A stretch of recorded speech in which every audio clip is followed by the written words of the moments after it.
I would invite you to join me in the Pledge of Allegiance. I pledge allegiance to the flag of the United States of America and to the republic for which it stands, one nation under God, indivisible, with liberty and justice for all.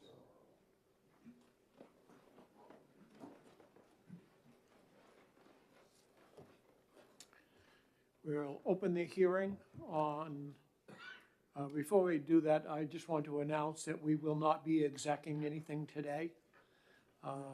So we'll have the hearings on 398 and 412. So we're going to open the hearing on House Bill 398 and recognize the sponsor, Representative Bucco.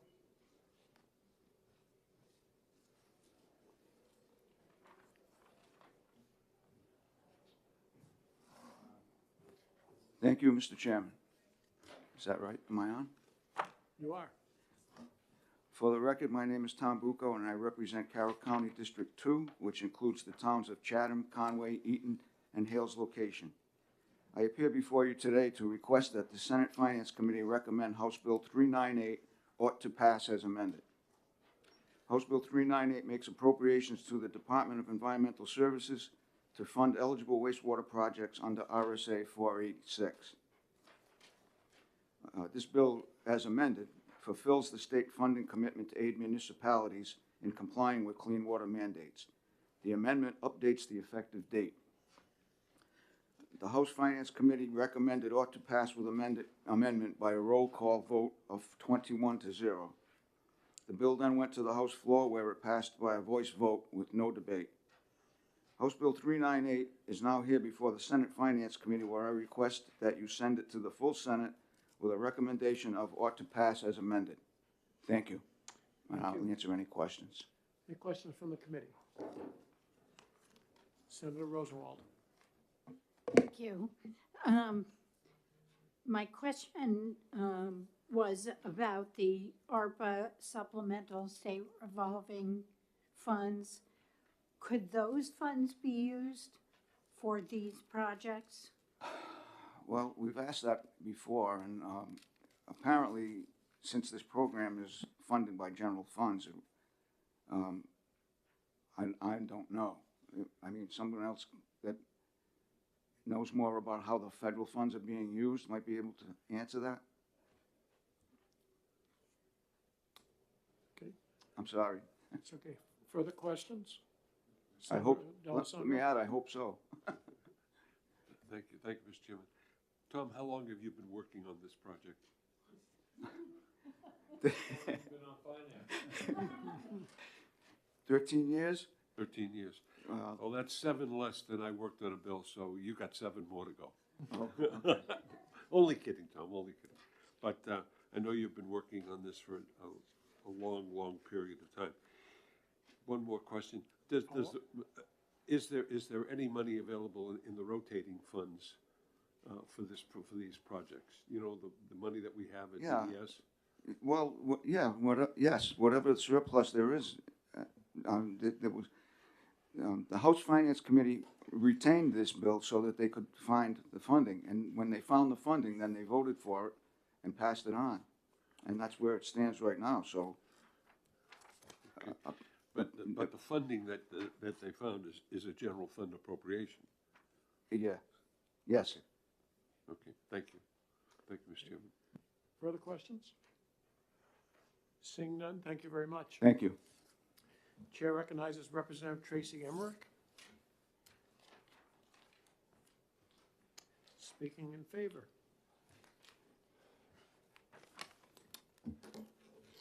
Thank you, Mr. Chairman. Tracy Emmerich, Rockingham County District 21, Hampton. This has been around so long in finance that I refer to as the Bucco bucks.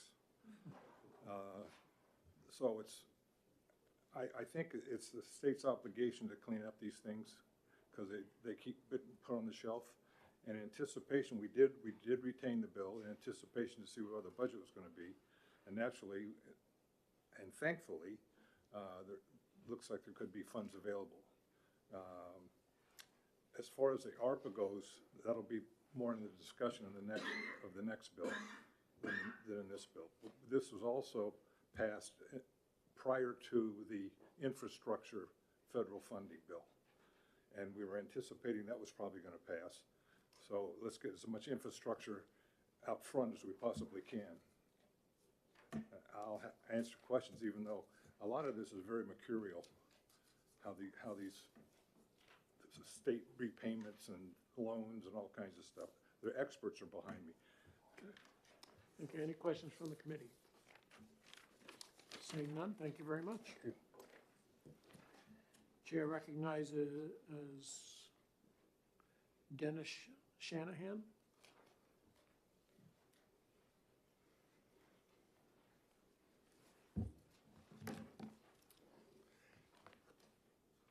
Afternoon, Chair, Vice Chair, members of the committee. I'm Dennis Shanahan. I'm the Deputy Mayor of Dover, City Councilor also. So thank you for hearing a testimony. I probably will be somewhat predictable in my approach, in that I am seeking the committee's recommendation of ought to pass on this. Dover has long considered itself a leader in reducing the impact of the city on the sensitive areas that surround us. We have long since adopted best management practices for stormwater and wastewater. They reduce contaminants that go into the region's 7 rivers, all of which lead to the Great Bay estuary. We've invested significantly in our wastewater treatment plant to reduce contaminants that enter the Great Bay watershed. We've also had an emphasis on reducing the total nitrogen that enters the bay, which we understand is having a significant effect on eelgrass and other habitats. The city staff has pulled off what I consider miracles in getting equipment that's worth millions of dollars at significant discounts to their credit. This has lessened the cost of our utilities to the ratepayers to support the effort that the city has taken on to reduce contaminants. Our focus includes facilitating the elimination of defective private septic systems, and we do thank the state for their support of that over several projects over the last several years.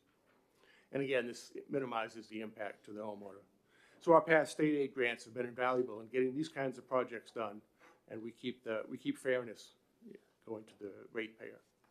So House Bill 398 and 412, really a similar companion, really continues the partnership between the city and the state. There are specific projects in Dover that are supported by this. We're doing work to reduce stormwater infiltration into a wastewater treatment plant, which wastewater that gets diluted by stormwater becomes increasingly inefficient at removing nitrogen. So the more that we can reduce the infiltration, the more effective we will be. We've renovated one of the city's largest wastewater pump stations.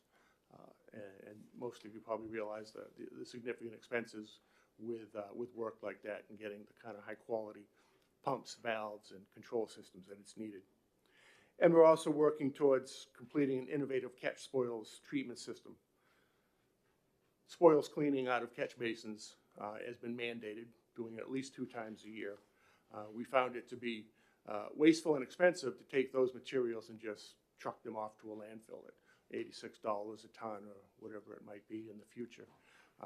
We've come up with a way to clean those spoils, recycle the sand, minimize the cost to the taxpayers for the tipping fees for this material. So as you know, the grants do come to these projects after the fact. These projects are on the DES's project priority list. They are essentially complete, and they don't qualify for any federal infrastructure funding. So if it does get funded by state aid grant money, it would go directly to reducing the rate that the users pay for sewer service. So maintaining comprehensive and effective wastewater and stormwater management systems, the city of Dover is providing a benefit for the region and the state, and that's why it's vital to have shared funding coming to keep the state waterways clean and healthy. We've been investing in structures that provide benefit to the entire region around us, and having the state provide a portion of funding of the work would just allow us to continue to work towards cleaner rivers and bays. So I hope that you'll continue the collaboration between the city and the state, and again, recommend these bills to be ought to pass, and keep considering funding assistance in the future to help us meet our goals. Thank you. Thank you. I'm prepared to answer any questions if Senator they come Rosenwald. forward. Thank you. Representative Bucco said it would benefit 8 municipalities, but we have a list of projects which is more than 8 municipalities. Do you know which would actually get this funding? Which of all of these are the 8? I don't know specifically outside of Dover, which ones, but looking at the fiscal year '22 project list, yeah, it does seem to be more than 8 there, but Dover does have, its 3 projects that I described on this list. Thank you. Thank you, Thank you. Further questions? Senator D'Alessandro. Thank you, Mr. Chairman. Thanks so much for your testimony. Has Dover completed the separation project where you've separated the drains from your? We're very happy to say that we completed that in the '70s. Really? We are still working on infiltration, the unintended and occasionally illicit crossover between the 2 systems, but in terms of the majority of our infrastructure, stormwater drainage and wastewater are separate. Separate, great, great. One further Follow question. up?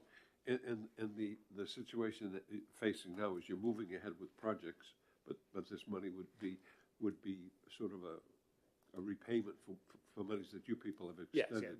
we'd be able to recover some money. maintain, to keep Right. keep the water and sewer rates as low as Well, possible. as we Okay, go. great. Yeah. And one further, bit. Have you combined the water and sewer rates? Do you public water and sewer, do you send the bills out together? They are, the bill received by the ratepayer would include them both, but they are separable. For Yes. example, I have public water, but I have my own septic, so I just get a water bill, so there is okay. a separation there. Yeah. And the council does approve of the rates separately during the budget process. Thank you, Mr. Chairman. Further questions from the committee? I believe that you had mentioned that you were mandated to remove the spoils 2 times a year. Yes. Who is that mandate from? That's part of the best management practice that we've adopted as part of our MS4 permit. So it's not the state or the federal government that's mandating, it's something that the local community? So this is what we're gonna do? I believe it's incorporated into our municipal stormwater permitting system, that they require minimum biannual clean out of catch basins. Okay, thank you. Any further questions from the committee? Seeing none, thank you very much. Thank you. Chair recognizes Catherine Heck, NHMA, speaking in favor.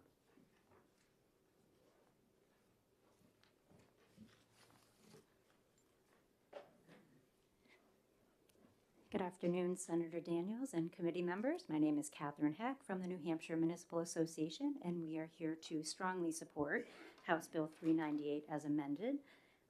This funding would fund 11 projects that did not receive funding from the communities of Hooksett, Dover, Concord, Nashua, Exeter, Newport, Littleton, and Salem for projects that they had completed in 2019 or substantially completed, and therefore they are not eligible for any additional funding through the American Rescue Plan Act.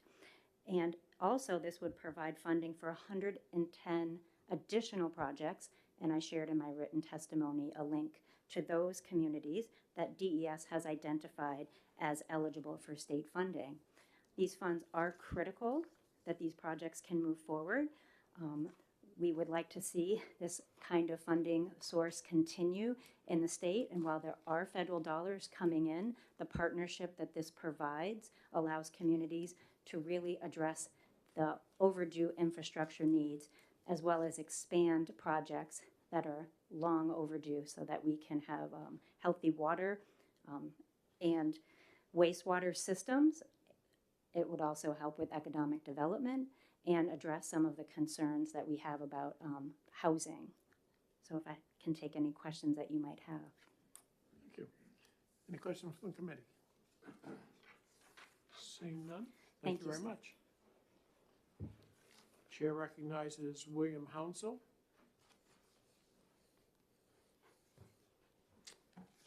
Thank you, Mr. Chairman. For the record, my name is William Hounsel, representing Granite State Rural Water Association as a policy analyst for them, representing North Conway Water Precinct and Lower Bartlett Water Precinct in the Mount Washington Valley. I've been working in answer to Senator D'Alessandro's prior question to another person. I've been working on this since 1977 as a precinct commissioner, then as a selectman, then as a representative to the general court, 2 terms, and then as a consultant since 1988. In 1990, the state aid grant program was established. It was established from North Conway Water Precinct. We had $9 million worth of pipe in the ground and no plant. Everybody in the world was against us, and we were pretty much without money. And because of this partnership, we filed this bill. It became law, and ever since, it's worked perfectly. It's a leveraging device where the state becomes a partner in the local debt. All of the debt is at the local level. This grant pays a principal and interest payment annually on 20%, or if the stress rates are up to a level based on median household income, then it goes to 30%. It's a tremendous leveraging device because the state, through its legislature, in every budget, appropriates that part of the payment of the local debt. Added to the federal grant, you start to get back into the way we were in the 1970s. In 1970, we had 75% federal grant, 20% state grant, and 5% local debt. So we're not back to that, but in 1990, when we created this grant program, we've been able to successfully access, probably on average, 35 to 40%, and sometimes in North Conway, to do the system we did there, was up to 55% grants through the Rural Development Utility under the Department of Agriculture. That matched with the 30% because our rates were stressed because we put our skin in the game, I guess we like to call it. But it still made it affordable for us to build what we did. And what we built in North Conway Water District, a subsection of the town of Conway, if you will, a sub-government established by the legislature, was a system bigger than the needs of just those people. We built a regional system. And that system is now interconnected to Conway Village. The water is interconnected to Lower Bartlett, and it got the capacity to move out into the town of Conway for economic development, affordable housing, and other means. Right before us now is a once-in-a-generation opportunity to get back to using this bipartisan federal money, matched with a state aid grant, to get us to an affordable position to start to do major construction again. A lot of these systems are aging. They were built in the 70s. A lot of them are really quite old. And at the local level, we try to keep them maintained and upgraded. Some of the new regulations on the federal requirements, especially the rural utilities, if you accept their money, is you have to keep capital reserve monies there. So you don't have to come back again for grants. And with that, you keep the system up intact. And as these bonds are paid off through time, it becomes more affordable. Knowing operation and maintenance is going to go up, it's still probably going to be more on level for the next generation of ratepayers. I hope we can all understand the great opportunity to keep this SAG grant fully funded and in place. My analysis, and talking for many years on it, is probably you could flatline budget it at around $15 million a year, and we wouldn't have to come in every session and fight for it like we have been every time, you know. And the legislature, as it changes, will come to an understanding that flat line level will support hundreds of millions of dollars of local construction. And it's in the state interest to help make it affordable at the local level to do this kind of a regional preliminary planning, and it's the next round of construction to be able to take our infrastructure out beyond our different governmental entity borders and accomplish great things. I thank you for letting me ramble on like this, but there's so much excitement about what's going to happen. Thank you. Thank you. Any questions from the committee? Seeing none, thank you very much. Is there anyone else who has wishes to speak? I have 2 individuals that have signed up in favor. That's Russell Dean from Exeter and Boyd Smith with the New Hampshire Water Works Association. Both signed up in favor. Mr. Chair, is it okay? Yes. I'm Russell Dean. Okay. Thank you very much. I am from the town of Exeter, and I'm here today representing our select board. And part of our story is that we recently built a $54 million wastewater facility that changed the dynamics completely of our wastewater system. We work on a 3-tier system, an inverted block rate system, and so we're looking for the committee's support. We've been applying for this state aid for a few years now, so thank you. Thank you. Senator D'Alessandro. Oh, thank you, Mr. Chair. Now tell me about the lagoons and about the spillage of nitrogen into the estuary. Has that been taken care of? Yeah, so we're removing thousands of pounds of sludge, Right. hundreds of thousands of pounds of sludge from our lagoon system. So it's really changed the system fundamentally from what it was. One further question. Follow-up? So indeed, the nitrogen spill has been mitigated? Yes, our new plant's producing less than 3 milligrams per liter of nitrogen discharge into Great Bay, so it's doing great. Great. Well, I drive by the project frequently. I watch its movement and so forth. And the lagoon system is really kind of isn't it a methodology of the past? We aren't doing lagoons anymore, are we? Very much so.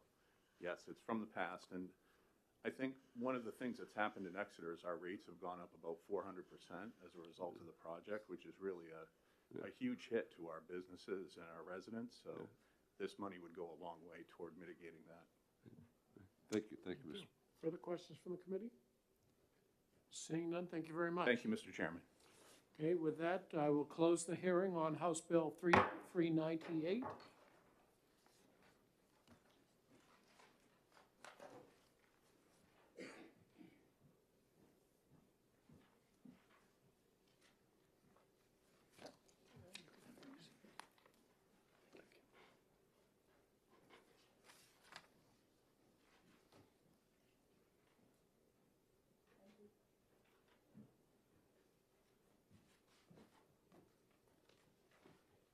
So, okay, we'll open the hearing on House Bill 412. Recognize the sponsor, Representative Tom Bucco. Thank you again, Mr. Chairman. My name is, for the record, my name is Tom Bucco, and I represent Carroll County District 2. I appear before you today to request that the Senate Finance Committee recommend House Bill 412 ought to pass as amended. House Bill 412 makes appropriations to the Department of Environmental Services to fund public water system projects under RSA 486A. Funding in this bill will restart the state aid grant program, which had been effectively shut down since 2008. The grant funding is an incentive for municipalities to upgrade aging water systems and can leverage additional funding by complementing State Groundwater Trust Fund and by providing matching funds to leverage USDA Rural Development grant and loan programs. This bill as amended fulfills the state funding commitment to aid municipalities in complying with the clean water mandates, and the amendment updates the effective date. The House Finance Committee recommended ought to pass with amendment by a roll call vote of 21-0. The bill then went to the House floor where it passed by a voice vote with no debate. And House Bill 412 is now before the Senate Finance Committee, where I request that you send it to the full Senate with a recommendation of ought to pass as amended. Thank you. Thank you. Questions from the committee? Senator Morse. Maybe you can help us out. I had LBA go through an exercise of what was in the House, which was over $400 million in spending. Are we to assume the bills that come over are the priorities? Because I only saw $160 million in general funds that I'd be willing to appropriate. And I'm trying to figure out how we make these two bills that came over. The second one, I guess knowing where all the water money is, I don't think is needed. But the first one's probably needed. Are these the priorities the House is sending over first? And they're the first things we're supposed to fund? Because your requests over there, if they get over here, far exceed the money we have. Yes. Okay? we'll remember that down the road, so don't, that, seriously, down the road, I mean, if all those bills were to come over, if the ones coming over now are the priorities of the House, I think we need to know that. Well, yes, and as I stated it for the previous bill, these bills were retained until the funding was, until we found the funding. And so when we saw the surplus that we had, that's when we voted on these bills and took them from being retained and sent them and passed them. I got it, I just know how much money we have, and this is 12 million. This is And 12. you know, well, one's 1 million, but the reality of the whole thing is, you have 400 million in spending over there that, should you send that all over here, we're to assume the ones that got over on the early bills are the ones the House wanted approved, because they're not all getting approved. And we have $130 million worth of requests in our body too. So, We'll keep these in mind. okay. Further questions from the commission? Should have wrote a budget this year, it would have been easier to deal with this. Thank you very much. Thank you. Chair recognizes Representative Tracy Emmerich, supporting the bill.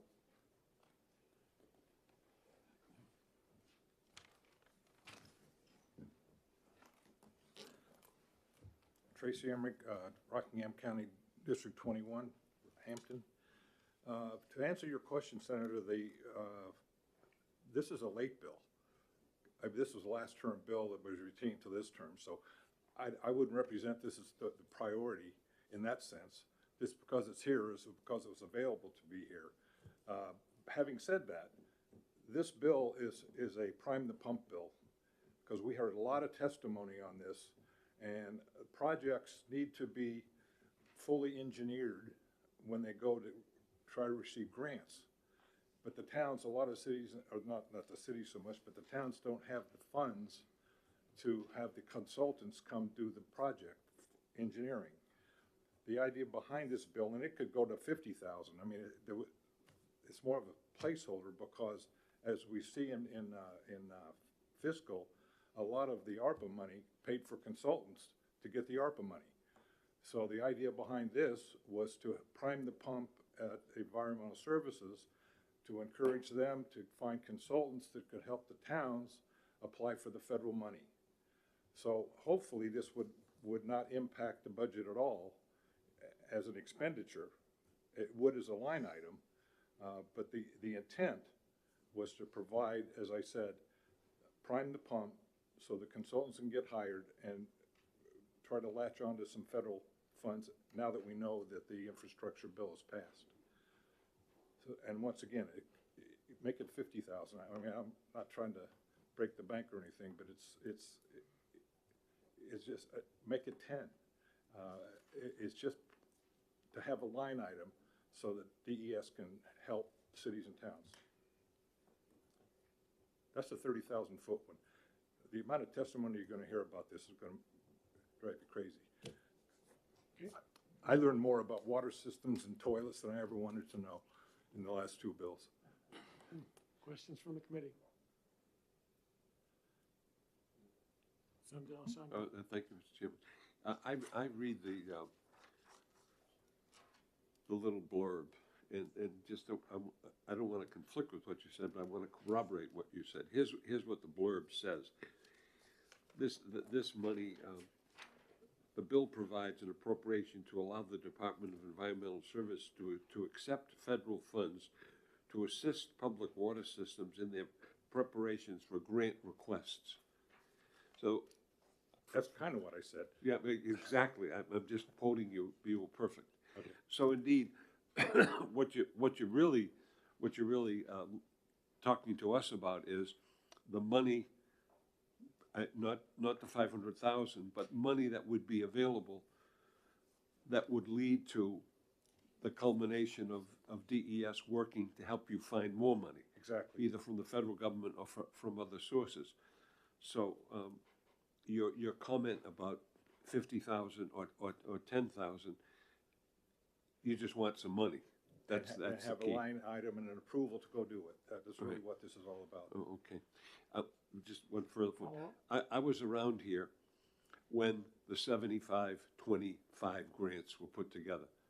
And Bill Healy was Public Works, wait a minute, Water Pollution Supply and Control, right, Renee? All right. And though that was the big gift. That's never been arrived at again. So we can't confuse. That was the start of creating these situations. But these situations have to be maintained. They have to be upgraded.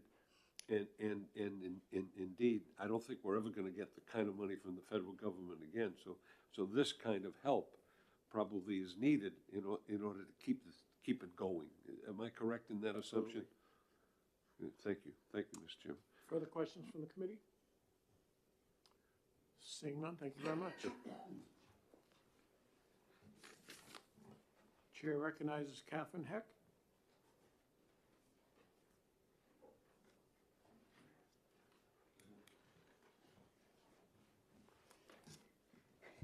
Good afternoon again. My name is Catherine Heck from the New Hampshire Municipal Association, and I'll be very brief that we are here to support House Bill 412 as amended.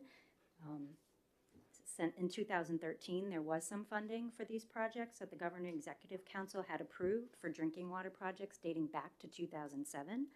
And since then, however, the program has remained unfunded.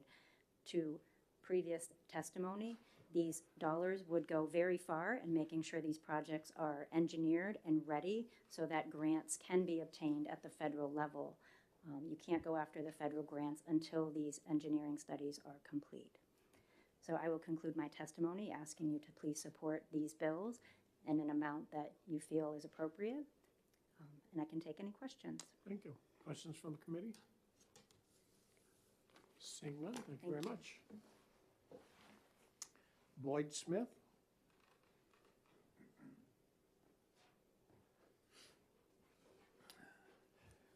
Good afternoon, Chairman Daniels and committee. My name is Boyd Smith. I'm the director of the New Hampshire Water Works Association. Our mission is to serve the public drinking water sector in the state of New Hampshire. I've been there just a couple of years, so I'm the new kid on the block for sure on this subject. We submitted written testimony yesterday, so and I think that's fairly detailed, and I don't want to go over it again. I just wanted to make a couple of key points. Maybe this is reinforcing a little bit. But the way that we fund these projects, as you probably know, they're big projects. They're multi-million-dollar, multi-year projects. And the ideal model is, I'd call it a three-legged stool. We have the federal funds, this is a generational opportunity. We haven't seen money like this for 40 years. The state, the local people, the payers chip in, and then the state aid grants are, as you've heard, an excellent way to leverage other grant funds. And I would say that, we've got a truckload of money that's come in on the infrastructure bills, and frankly, our industry is going to be struggling on figuring out how to spend it in the timelines that we have. But that will pass, and we'll have another 40-year probably drought. And so keeping these systems updated as new technologies come along, as the materials fade, as new contaminants emerge that we're dealing with that you're all well aware of, we're constantly working on these projects. It's millions of dollars of every year. And the state leveraging local and various revolving loan and trust fund dollars to help make these projects happen allows us to be proactive. It makes them affordable. And it keeps something in place that most people really don't think about a lot. I mean, if imagine a day without flushing the toilet, imagine a day when the tap turns dry. It's bad news. So being proactive and contributing, and if you look at the 398 side, the wastewater side, I think they're looking at about $13 million. That's less than 1%. I think I calculated it's about 0.2% of the 2020 budget of the state, which was $7.1 billion. I may be off my numbers. My point is it's a really small number for something that we can't live without as a society. So the dollars that are put forth in 412, the $500,000, I would say those are good numbers to hold. And I think I said this in my letter, but the point is it's not big enough to take on programs, to start up a new program for DES. We work closely with them. We would certainly not advocate that they start up a new program on a $500,000 annual budget when they've got, 20, 30, 50 times that they've got to work on with the federal dollars. But it does allow them, if appropriated properly, to help these towns do the engineering studies, to put in on the real grants to do the big projects. So I think now it is very timely, and I think moving forward, hopefully we can have a conversation about a regular, dependable, meaningful contribution from the state to make that three-legged stool that's required to maintain critical infrastructure for the citizens of New Hampshire. So that's all I had to say. If I can answer any questions, I'd be happy to, and thanks again for your time. Thank you. Questions from the committee? I think you mentioned, I didn't see anything in here where the initial 500,000 comes in, but you mentioned something on a consistent basis going forward, and I didn't see anything in the bill that would do that. No, there's nothing in this piece of legislation, and as you've heard and I've heard, this has been sort of on the table for decades. So I'm talking moving forward, not in this bill, but ultimately, it's our position, in fact, my personal position, that we need to invest on a regular basis and a meaningful basis into our public goods and services, such as wastewater and drinking water. Okay, thank you. Further questions from the committee? Seeing none, thank you very much. And thank you very much. William Hounsell.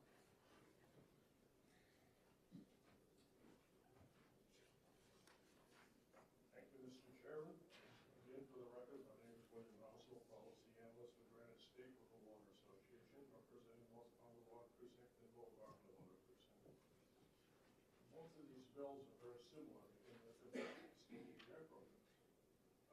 398 raises money to pay the projects that were completed, done and completed, and deserving money. This is the program that's been a moratorium was put on since 2008, and because of that, the state isn't receiving applications from communities. This bill gets this up and running again, and funds the regionalized connection part. It incentivizes municipalities to start to use the money to do the planning, to get their water systems out beyond the borders. The small water systems, the trailer parks, associations, a lot that is needed before us is that kind of understanding to build a system with the capacity to do that, but also to extend beyond your own borders to help your fellow neighbors that have got water, need water, and naturally this infrastructure money, it's going to be affordable to do that.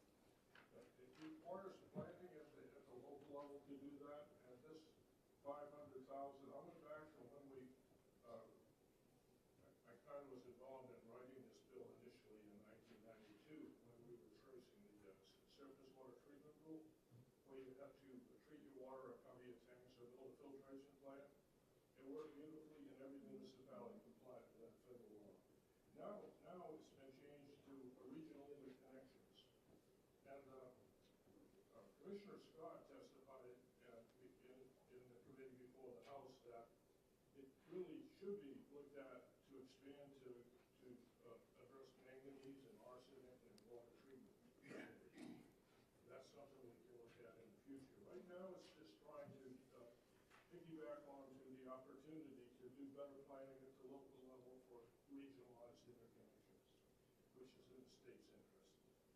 Again, this grant under 412 would eventually come in place, but you won't see a demand on the money until the projects are done. And as Senator Morse knows, it's a complicated procedure to take a pipeline through many municipalities and build an interconnect. It takes all that time to plan it. Some of them haven't even gone to the people who vote on a warrant article, so that requires a vote at an annual meeting or a special meeting. And then preliminary engineering to find out how to do it, what you want to do, and how to do it in phases, and what's the cost. And then design, and then the authorization by the DES to put out the contract, sign the contract, build it. And then a year's warranty before the first payment goes due. So there's a long stretch here that we can try to commit money so that at the local level they can see the affordability to pass the bonds to get going.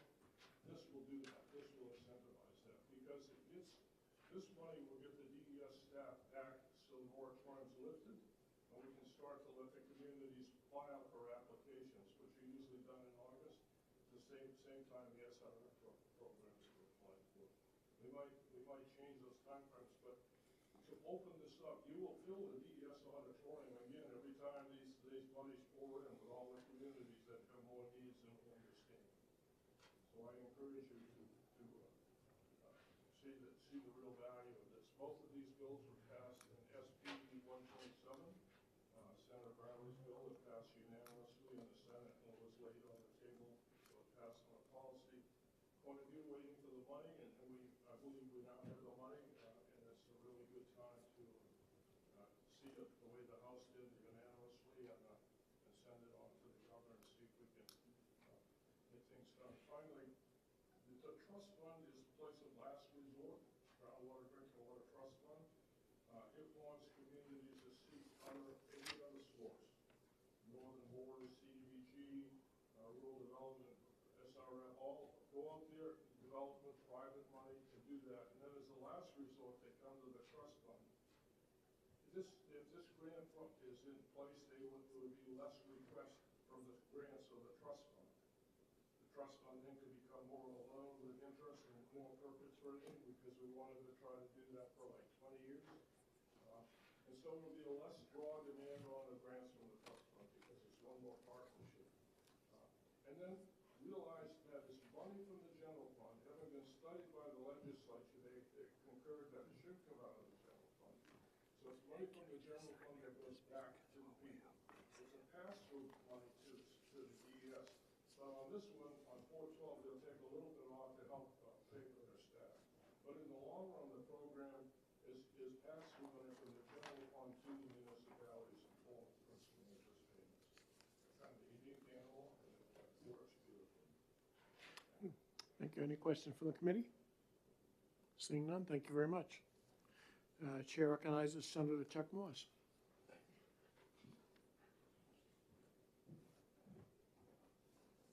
There's two things going on here. One, I know nothing about the clean water sides or sewer or whatever else you're talking about. So I won't testify to that 12 million. On the water side, I think the state's gone far beyond SAG grants. I think the state has set up a complete new system. We have a lot of employees in our new water department. You approved them all, and I think it's doing exactly like SAG used to do. But they have a meeting, which I believe it's in April, that's coming up, that will fill the auditorium, and it has all the communities go to it, and they figure out how they can fund things. But $27 million in the committee that I'm chaired on is the last resort. A couple of million of that will go to protect water that's out there today. The balance of it will go to develop systems, and yes, we do encourage everyone to go find the other 2/3. That's how we took the money that we had and made it work more.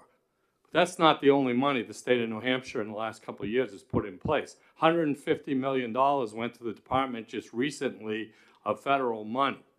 Of that $150 million, 58 different towns and cities got money on SRFs, which we've never been able to do before. We'd be lucky to get 10 normally. So those went out in October so the towns could take it to town meeting, get back to the state by June, and get the money spent, because it is under a time constraint of about 4 years. But that money's already on the street working. PFOAs, there's $75 million in those two buckets, $25 million in grants, $50 million in loans. So if there's contamination with PFOAs, the state put money away. Senator Waters and I worked on that legislation, and last year we worked on putting money into that bucket. That's out there already. I think if we go forward with this legislation, it's to save it to solve a problem we might find out, within the next month or two, that we could use this bill to do something about it on water. But I don't see starting up the SAG grants on water as the way to go. The state's headed in a different direction. There's $38 million in 22, 23, I believe, and 24 coming to the state which you're gonna have to approve 19 million in general funds to match that money, in order to take it from the federal government. That's gonna be coming in a piece of legislation shortly. So as we look to water, I think the state gets it. I think the department over there gets it. They're certainly teaching the communities how to apply for more money. There's 200,000, I believe, in the department right now that they can use to help those disadvantaged towns on developing systems. They can give those out in grants already through the department. They have that money that we appropriated out of my commission to help to do exactly what he's suggesting in this bill to do. That's already over there. So I think we better be careful. We have a ton of money coming into New Hampshire. We're working with DES to make sure it gets on the street immediately. I think that's the important piece, but don't confuse it with the clean water part, because that part, I remember, we keep creeping up trying to fund over the years. I'm a little confused on the numbers on the clean water part because I asked for a document. It came over. It had 6 towns, not 8 on there, and that we were going to fund. And I couldn't get the numbers to tie to this legislation, but I'll look at it. But 2 different things. I think on water, the department's doing an unbelievable job working with communities. I don't think we need to put more into it. Thank you. Any questions from the committee? Seeing none, thank you very much. Is there anyone else who wishes to speak? Okay, I have 3 people who have signed in favor but not speaking. Russell Dean from Exeter, Dan Driscoll from Concord, and Representative Karen Umberger from Carroll County 2. With that, I will close the hearing on House Bill 412. Thank you very much for being here today. And committee is adjourned.